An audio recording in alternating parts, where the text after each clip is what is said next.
Good morning everyone. आज the Hindu newspaper नहीं आया है, ना उसका डिजिटल फॉर्म आई है और ना ही हार्ड कॉपी आई है। तो हमने अदर न्यूज़पेपर से आर्टिकल को एक्सट्रैक्ट किया है। इन आर्टिकल को आपके साथ आज हम फुल एनर्जी के साथ डिस्कस करेंगे, क्योंकि ये आर्टिकल प्रीलिम्स में 110% स्टेट पीसीएस में या यूपीएससी में आने ही वाले हैं। तो पहला आर्टिकल डिस्कस करने से पहले मैं आपको गणेश चतुर्थी की सभी को मुबारकबाद देना चाहता हूँ। अच्छे से फेस्टिवल को सेलिब्रेट कीजिए और पढ़ाई को साथ में लेकर चलिए। तो पहला आर्टिकल है जेनेटिक इंजीनियरिंग अप्रेजल कमेटी के बारे में। देखो, जेनेटिक इंजीनियरिंग अप्रेजल कमेटी इसलिए ज़्यादा न्यूज़ में है। अभी रिसेंटली कुछ स्टेट के द्वारा बायोसेफ्टी रिसर्च ट्रायल थे जेनेटिक इंजीनियरिंग कॉटन हाइब्रिड से रिलेटेड। जो कॉटन हाइब्रिड होती है हमारे, देखो अभी तक क्या है, हमारे यहाँ एक ही जेनेटिक इंजीनियरिंग क्रॉप है जो बीटी कॉटन के नाम से फेमस है। यही बीटी कॉटन को अभी तक इजाज़त दी गई है कॉमर्शियल रूप में खेती करने की, मतलब एग्रीकल्चर करने के लिए। ठीक है, तो यहाँ पर ये बात जानने बहुत ज़रूरी है कि जेनेटिक इंजीनियरिंग अप्रेजल कमेटी को स्टेट की 9 ऑब्जेक्शन सर्टिफिकेट की ज़रूरत क्यों पड़ती है। देखो, NOC to obtain NOC from the state governments for conducting field trial. ठीक है, 2011 के बाद एक रूल बनाया गया कि आपको अगर कोई भी फील्ड ट्रायल कंडक्ट करना है, क्या कहते हैं, बीटी कॉटन से रिलेटेड या जेनेटिकली इंजीनियर्ड से रिलेटेड, कोई भी जेनेटिकल इंजीनियर्ड सीड्स है उससे रिलेटेड आपको अगर क्या कहते हैं, नो ऑब्जेक्शन सर्टिफिकेट प्राप्त करना है तो वो स्टेट की अनुमति लेना पड़ेगी। इसके पीछे सबसे बड़ा रीज़न है जो एग्रीकल्चर है वो स्टेट सब्जेक्ट है। ये आप नोट कर लीजिए, एग्रीकल्चर स्टेट सब्जेक्ट है। तो इसीलिए कुछ स्टेट ने जेनेटिकली इंजीनियर कॉटन हाइब्रिड के ट्रायल को मना कर दिया था। रिसेंटली न्यूज़ है ये। तो उसी से रिलेटेड ये न्यूज़ बार बार आ रही है कि कैसे genetic engineering appraisal committee work करेगी। ठीक है, तो यहाँ पर ये इम्पॉर्टेंट हो जाता है कि एग्रीकल्चर कहाँ से मतलब किस लिस्ट में आता है। देखो, एग्रीकल्चर एक स्टेट सब्जेक्ट है। स्टेट के पास फुल अथॉरिटी है कि आप कोई भी लॉ बना सकते हैं, उससे रिलेटेड कोई भी लॉ जो है आप डिस्टॉर्ट कर सकते हैं, नया लॉ ला सकते हैं। तो इसीलिए जब भी कोई भी फील्ड ट्रायल होता है तो जीएक को, जिसे जेनेटिक इंजीनियरिंग अप्रेजल कमेटी कहते हैं, उसको ज़रूरत पड़ती है स्टेट गवर्नमेंट की। ये चीज़ बहुत इंपॉर्टेंट है। दूसरी चीज़ क्या है, जेनेटिक इंजीनियरिंग अप्रेजल कमेटी जीएक जो है एक स्टेचुटरी बॉडी है।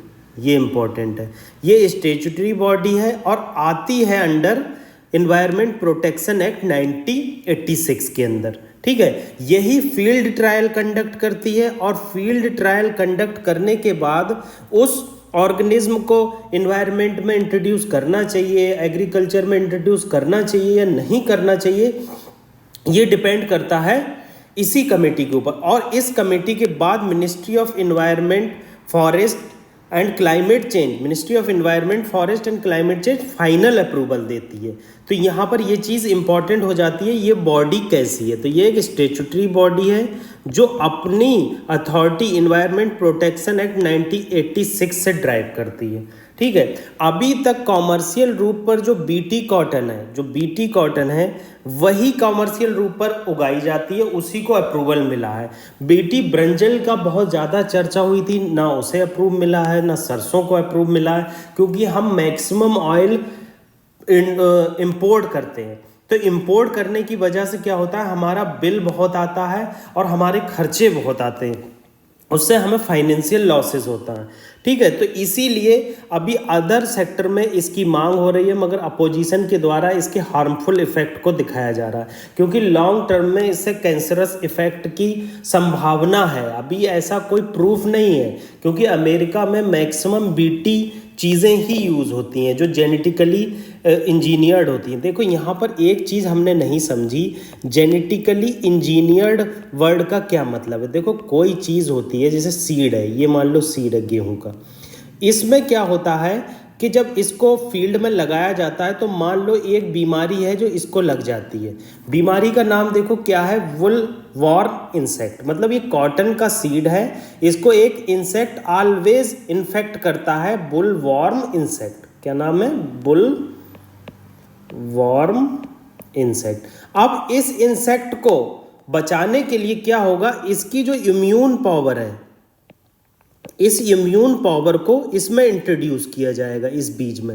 अब इस बीज में जब इंट्रोड्यूस किया जाएगा तो इसका क्या मतलब होगा, इसे बाहर से इंजीनियर्ड कर दिया। मतलब ये ऑटोमेटिकली इसके अंदर इम्यून पावर नहीं आई है। जब भी बाहर से हम किसी चीज़ को इंट्रोड्यूस करते हैं किसी सीड्स के अंदर, किसी फसल के अंदर, तो उसे जेनेटिकली इंजीनियर्ड कहते हैं। तो इसी इम्यूनिटी को जो एक्सटर्नली क्रिएट की जाती है, इसीलिए इसे जेनेटिकली इंजीनियर्ड क्रॉप कहा जाता है। ठीक है, तो ये बात बेसिक टर्म्स है, इसे आप समझ लीजिए।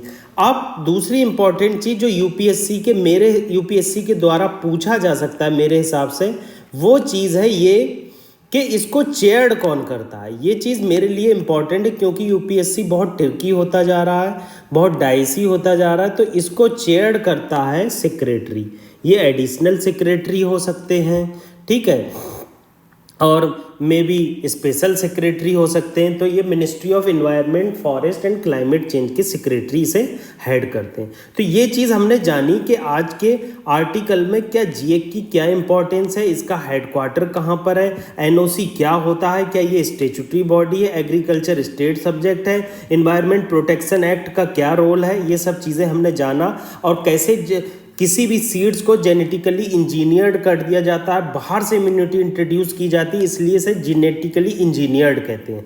आज का हम क्वेश्चन देख लेते हैं, जो पॉलिटी थ्रू एमसीक्यू हम चल रहे हैं उसी दिशा में ये नेक्स्ट क्वेश्चन है। क्वेश्चन कह रहा है which of the following features of the Indian constitution are borrowed from the USA constitution. कह रहा है बताइए कौन से जो फीचर हैं हमने यूएसए के कॉन्स्टिट्यूशन से बोरोड किए हैं। तो पहला फीचर क्या है, the idea of federal polity.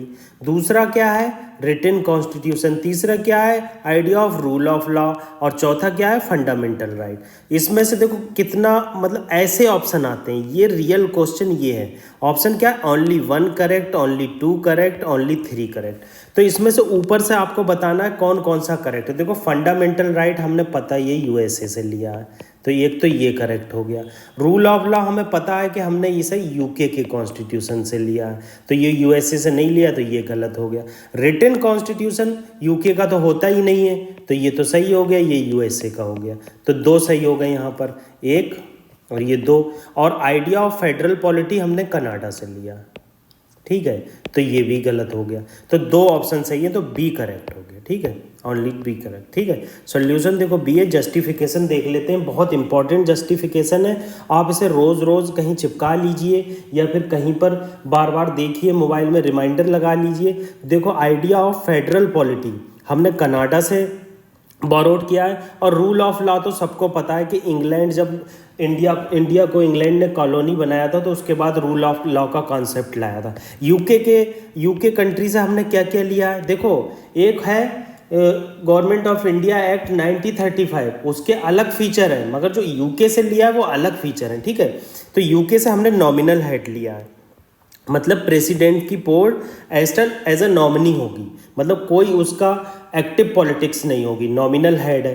Cabinet form of government, ठीक है, कैबिनेट होता है, हमने देखा ये कि कैबिनेट में finance minister, home minister, defence minister, prime minister, कुछ मिनिस्टर इंपॉर्टेंट मिनिस्टर होते हैं, तो कैबिनेट फॉर्म ऑफ गवर्नमेंट वहाँ से लिए यूके से। पोस्ट ऑफ पीएम, अब पीएम की पोस्ट ऑब्वियस सी बात है, यूएसए में तो प्रेसिडेंट होता है, तो यूके में पीएम होता है। बहुत क्लीमेंट एटली ने कहा था कि हमारी पार्लियामेंट्री सिस्टम बेस्ट है, ठीक है। पार्लियामेंट्री टाइप ऑफ गवर्नमेंट हमने यूके से ली, आपको खुद ब खुद याद हो जाएंगे, आप दिमाग को फोर्स मत कीजिए, बार बार रिवीजन करेंगे खुद चीज़ें याद हो जाएंगी। बाई कैमरल पार्लियामेंट हमने लिए, जैसे राज्यसभा, लोअर हाउस और upper house. By cameral parliament का मतलब होता है लोअर हाउस और अपर हाउस, ठीक है। लोअर हाउस मोर पावरफुल बनाया क्योंकि लोकसभा में जो है रिप्रेजेंटेटिव होते हैं जो डायरेक्टली इलेक्ट होते हैं, तो इसलिए ये मोर पावरफुल है, ठीक है। काउंसिल ऑफ मिनिस्टर तो आप जानते ही हैं लोअर हाउस में रिस्पॉन्सिबल होते हैं, ये भी हमने यूके से लिया। स्पीकर की पोस्ट लोकसभा में वो भी यूके से लिए। अब यूएसए से देख लेते हैं, बहुत यूपीएससी अक्सर यूएसए से जो बोरोड किया है वो बहुत ज़्यादा पूछता है, जैसे रिटन कॉन्स्टिट्यूशन, ये इंपॉर्टेंट है। रिटन कॉन्स्टिट्यूशन हमने अमेरिका से लिया, ये इंपॉर्टेंट है। Executive head of state known as president and his being supreme, मतलब जो एग्जीक्यूटिव हेड है वो हमारा प्रेसिडेंट होगा। देखो नॉमिनल हेड प्रेसिडेंट को बनाया यूके के हिसाब से, और एग्जीक्यूटिव हेड बनाया हमने, कोई भी वर्क होगा तो प्रेसिडेंट के साइन के बिना नहीं हो सकता, तो इसलिए इसे एग्जीक्यूटिव हेड कहते हैं। तो एग्जीक्यूटिव हेड हमने बनाया अमेरिका के कॉन्स्टिट्यूशन के हिसाब से, और सुप्रीम कमांडर हमने बना दिया आर्म्ड फोर्सेस का। Vice president ex officio chairman होता है राज्यसभा का, आप जानते ही हैं। एक्स ऑफिसियो चेयरमैन मतलब हो गया कि जो वाइस प्रेसिडेंट है वो ऑटोमेटिकली राज्यसभा का चेयरमैन हो जाएगा। जैसे आपकी मॉम के भाई आपके मामा हो जाएंगे ऑटोमेटिकली, आपकी मॉम के जो भी भाई हैं वो आपके मामा हो जाएंगे, तो इसे एक्स ऑफिसियो चेयरमैन कहते हैं, ठीक है। फंडामेंटल राइट, ये इंपॉर्टेंट है। फंडामेंटल राइट हमने यूएसए से लिए। सुप्रीम कोर्ट बहुत इंपॉर्टेंट है, ये लिया।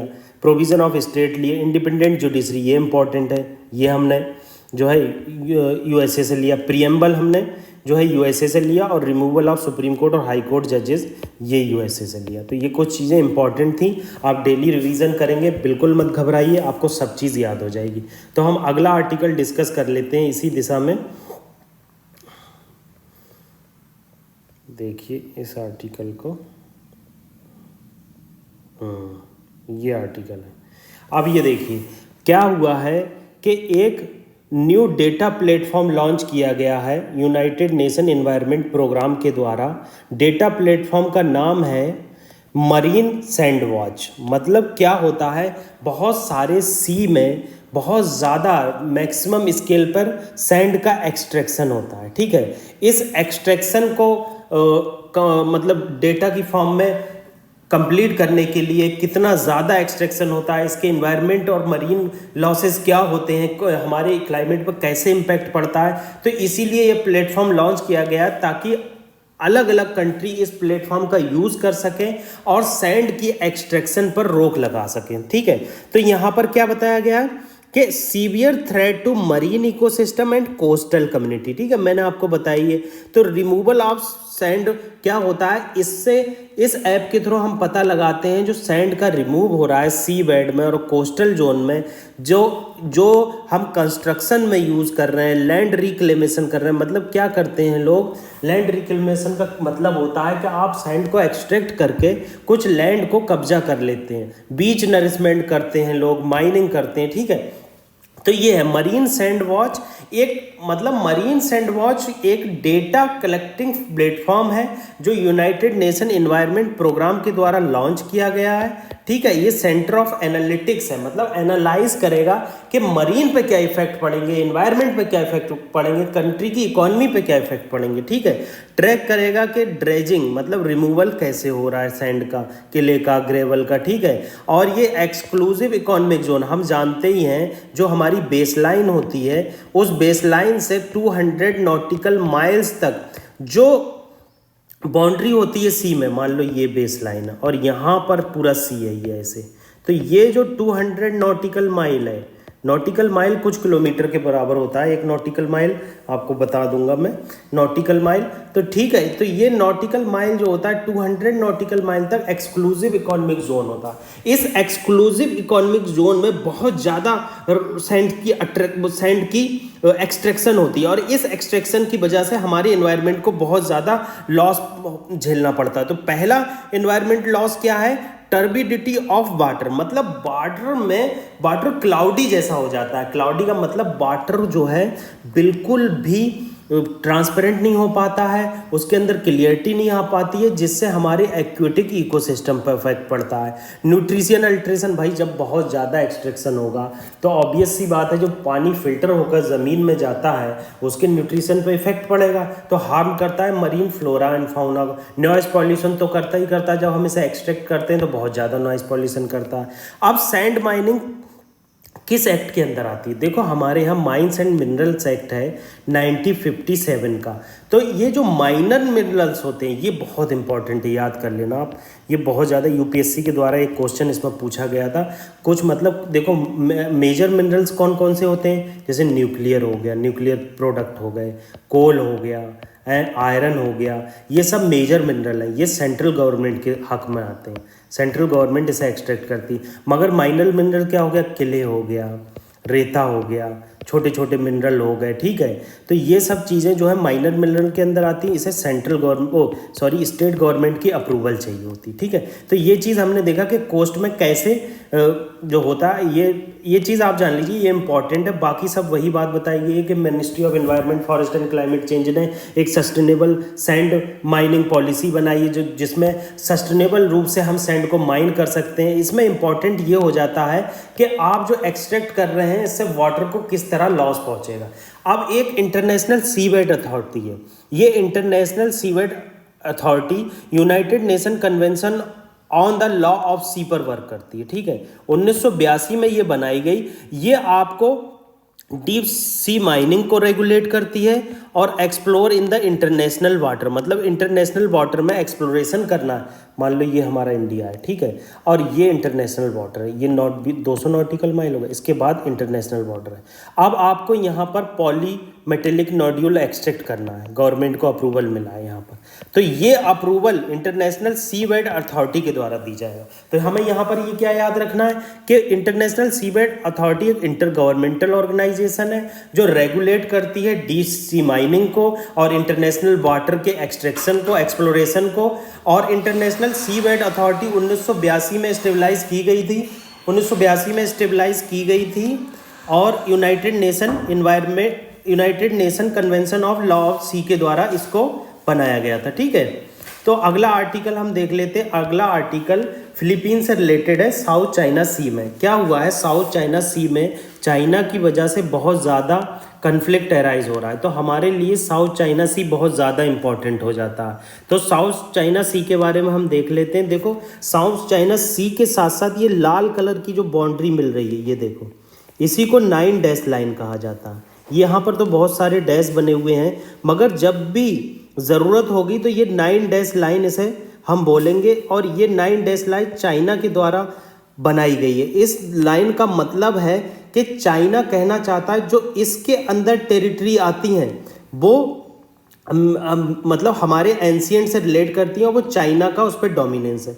तो इसका अपोज फिलीपींस भी हमेशा करता रहा है, और बहुत सारी कंट्री जैसे वियतनाम करती रही है, मलेशिया करती रही है, बुरुंडी करती रही है, ठीक है, ये सब सारी कंट्री करती हैं। कंबोडिया भी इस पर एतराज़ दिखाता है, ठीक है। तो ये बहुत सारी चीज़ें साउथ चाइना सी के बारे में हमने देखी कि साउथ चाइना सी किस तरह से चाइना का इम्पैक्ट होता। आप इसमें मेन चीज़ देख लीजिए, एक यहाँ पर लुजान स्ट्रेट है जो ताइवान और फिलीपींस के बीच में, ये बहुत इंपॉर्टेंट है लुजान, और ये ताइवान स्ट्रेट जो चाइना और ताइवान के बीच में है। ये सब चीज़ें आपके एग्ज़ाम पॉइंट ऑफ व्यू से बहुत ज़्यादा इंपॉर्टेंट है, इसको एक बार आप ज़रूर ध्यान से देख लेना। अगला आर्टिकल माया ट्रेन कंट्रोवर्सी से रिलेटेड है। मैक्सिको में क्या हुआ है, एक कंट्रोवर्सी इमर्ज हुई है माया ट्रेन से रिलेटेड। माया जो साइट है, हिस्टोरिकल साइट है मैक्सिको की, तो मैक्सिको की हिस्टोरिकल साइट में एक ट्रेन प्रोजेक्ट लाया गया। इस ट्रेन का अपोज इसलिए हो रहा है क्योंकि बहुत सारे फॉरेस्ट का डाइवर्जन किया जा रहा है। अब फॉरेस्ट के डाइवर्जन से क्या होगा, इकोलॉजी को बहुत ज़्यादा लॉस होगा। जब इकोलॉजी को लॉस होगा तो क्लाइमेट चेंज होगा, और क्लाइमेट चेंज होगा तो इससे हमारे अर्थ का टेम्परेचर चेंज हो जाएगा, और अर्थ के टेम्परेचर चेंज होने की वजह से बहुत ज़्यादा ह्यूमन लॉस होंगे। तो कॉन्सेप्ट निकल कर आया है इकोसाइड। ये कुछ लॉयर्स के द्वारा इकोसाइड का कॉन्सेप्ट दिया गया है। इसका मतलब होता है growing global movement to criminalize environmental destruction, मतलब आप इन्वायरमेंट को डिस्ट्रक्शन करके उसको क्रिमिनलाइज कर रहे हैं, ठीक है।